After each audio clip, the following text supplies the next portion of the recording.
million people across the world have come and actually paid money to come through this house, which is probably a pretty amazing thing. But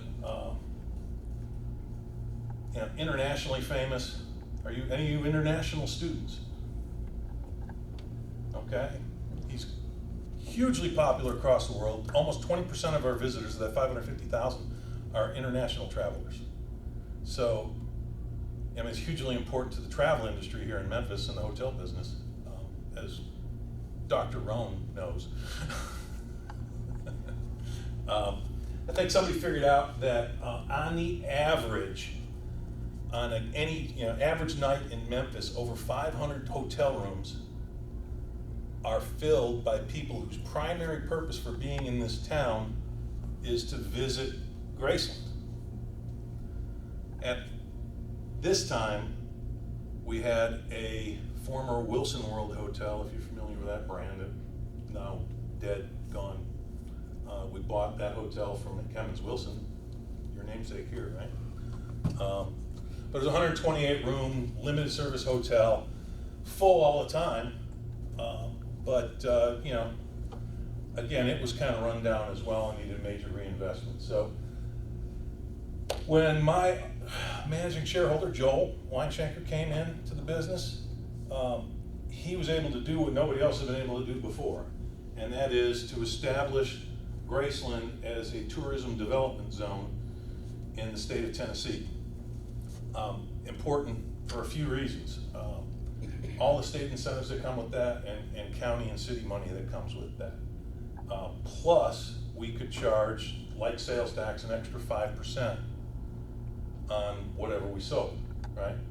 So if you $100 worth of spending, we get an extra $5 that almost all of it came back to us to help pay for the construction. So we were able to start the TEZ accumulating money before we even started building anything. This is 2014. Our sales tax base was pegged based on 2014 numbers, right? So anything we grew our sales taxes, we split with the state. We got 5% of the growth in the taxes. Okay, we charge state taxes 7%, so we got 5 out of 7 points back from the state. And we got half of the county and city incremental tax, not, again, over base, comes back to help fund this. When I came in here, I had no experience in any kind of this public incentive work, so I had to learn a lot on the fly. It is pretty complicated, hard to even explain, understand. I'm still working on it. But each year, this just happened this past month, we get the big rebate check from the state. And the state funds all these city and county things, and we get the money that we earn back from the city and county as well. We were able to fund, this is where it gets wacky, $105 million in bonds through the city and the EDGE organization. That's the Economic Development Growth Engine. Their job is to help stir up, business investment. So to fund $105 million in bonds with anywhere from 5 to 6.5% interest rates, you need $5–6.5 million a year just to pay the interest rate. So that gives you an idea of how much additional revenue this thing is driving, because we don't actually have any debt to pay now. Okay, all we have to do is basically pay our taxes, collect our taxes, pay our taxes, and then those funds accumulate and pay off the bond debt.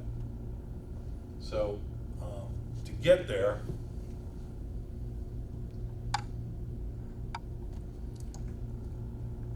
just some more details about us. Anything good in there?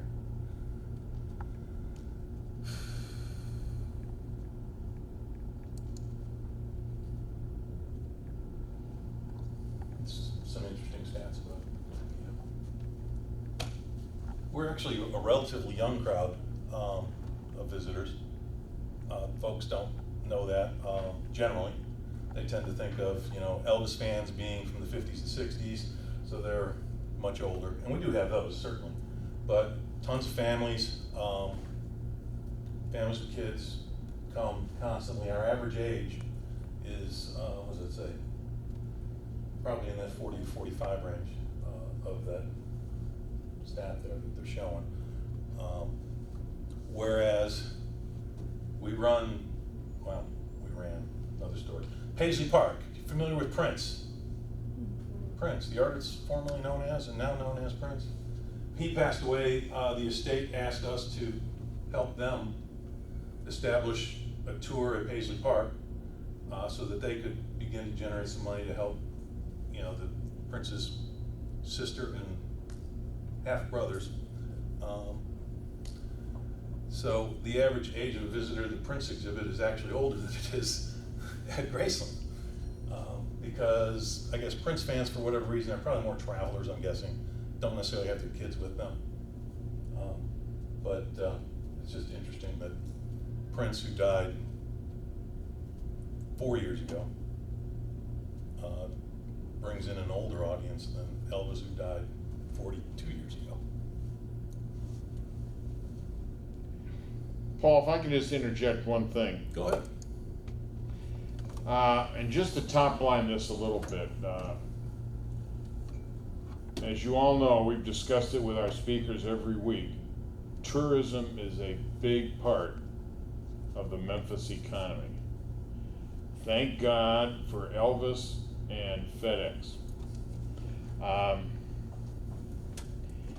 The interesting thing that Paul mentioned was the foreign visitors, and you can see it. Was it this slide or the previous slide?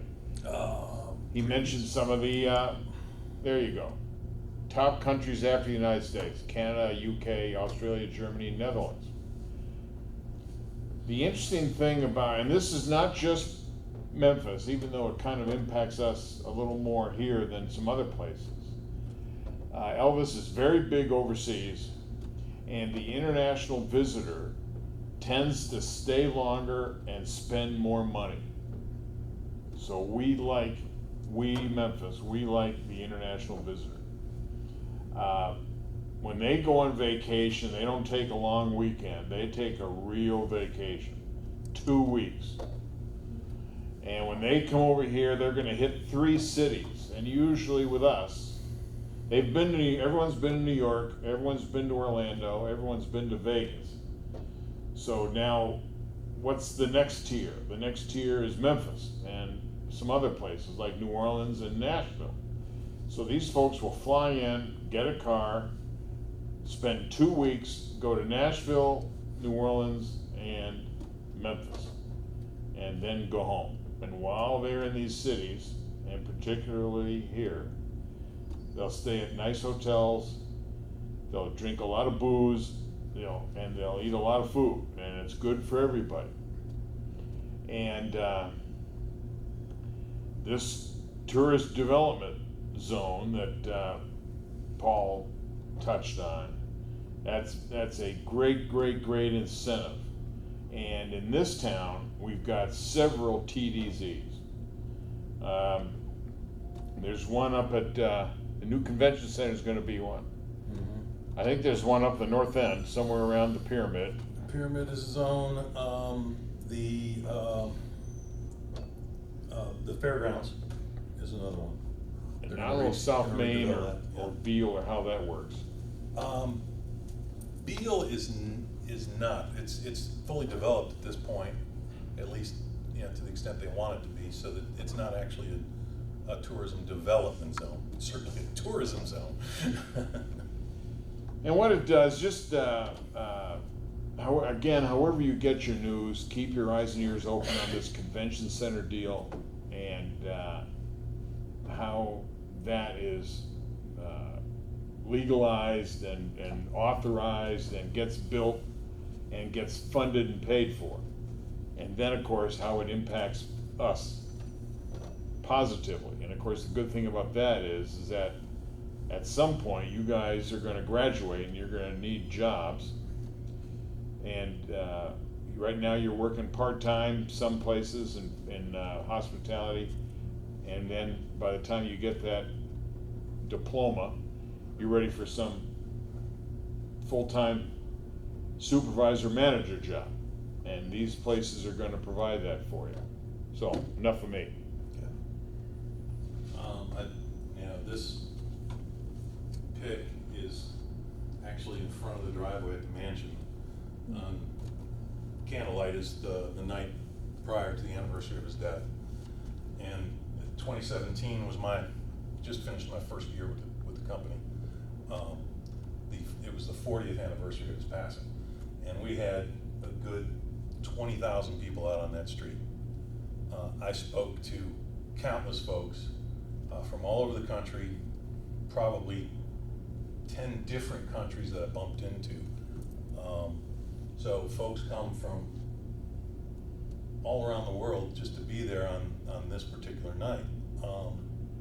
Why is that? If you know your music history, Elvis burst onto the scene in about 1955. He was kind of the start of what is rock and roll. And his super fast rise to stardom was really sort of the beginning of what is known as pop culture today. So if you do any kind of tracing musical roots or pop culture itself, they all lead you back to Elvis Presley. But it's a little more than that. Elvis literally came from the projects. He was in public housing in Tupelo. He lived in public housing here in Memphis. He was dirt